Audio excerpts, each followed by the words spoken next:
Selamat datang kembali pemirsa. Selamat bergabung dengan channel Politik NKRI. Bersama saya Putut Aluda. Dalam beberapa menit ke depan saya akan membawakan berita terhangat terupdate di hari ini, yaitu politik dan artis. Silahkan tonton video ini sampai selesai agar tidak gagal paham. Salam waras, salam NKRI. Oke. Hadapi serangan elit PDIP, Nasdem di hadapan Hasto, kita harus jaga soliditas.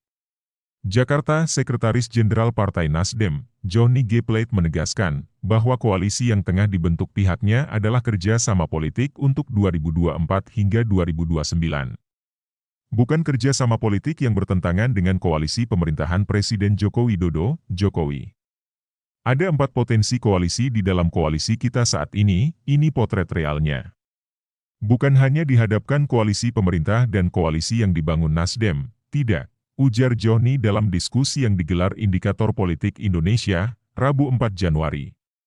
Dalam diskusi tersebut, turut hadir Sekretaris Jenderal Partai Demokrasi Indonesia Perjuangan, PDIP, Hasto Kristianto.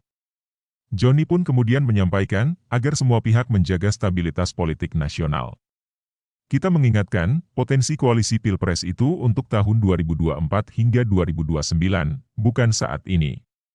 Saat ini kita harus jaga betul soliditas kita, harus jaga kegotong royongan kita, harus jaga betul stabilitas politik kita, jadi tolong dilihat ini dengan pas ya, ujar Johnny.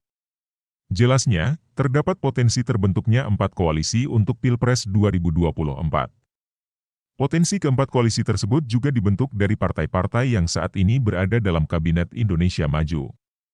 Pertama adalah Koalisi Indonesia Bersatu, KIB, yang terdiri dari Partai Golkar, Partai Amanat Nasional, PAN, Partai Persatuan Pembangunan, PPP.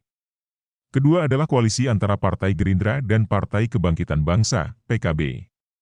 Ketiga adalah potensi koalisi antara Partai Nasdem, Partai Demokrat, dan Partai Keadilan Sejahtera, PKS. Terakhir adalah PDIP yang telah memenuhi ambang batas pencalonan presiden atau presidential threshold sebesar 20%. Jangan lupa potensi potret koalisi. Saat ini potensi potret koalisi adalah koalisi di dalam koalisi. Saat ini potensi potretnya adalah koalisi di dalam koalisi. Mengapa? Karena hanya ada 2 partai di luar koalisi pemerintahan, yang lain semuanya di dalam koalisi, ujar Menteri Komunikasi dan Informatika itu. Beberapa jam sebelum diskusi tersebut, ia menanggapi sejumlah serangan yang dilontarkan elit PDIP terhadap menteri-menteri yang merupakan kader partainya. Menurutnya, tak perlu ada kebisingan di publik yang menghadirkan diskursu politik. Reshuffle kabinet sepenuhnya menjadi kewenangan prerogatif presiden. Nasdem selalu konsisten dengan sikap tersebut. Terlalu banyak politisi saat ini yang merasa seolah-olah jadi presiden dadakan dan mencoba mengatur prerogatif rights presiden, ujar Johnny lewat keterangannya. Tegasnya, perombakan kabinet atau reshuffle merupakan kewenangan Presiden Joko Widodo, Jokowi. Ia mengimbau, semua pihak fokus pada penyelenggaraan negara dan pembangunan nasional yang membutuhkan stabilitas politik, soliditas nasional dan gotong royong. Nasdem terus memberikan dukungan pada pemerintah dan tidak akan menjadi desertir politik. Nasdem mendukung Pak Jokowi dengan segenap kemampuannya baik di pemerintahan maupun di parlemen, ujar Johnny.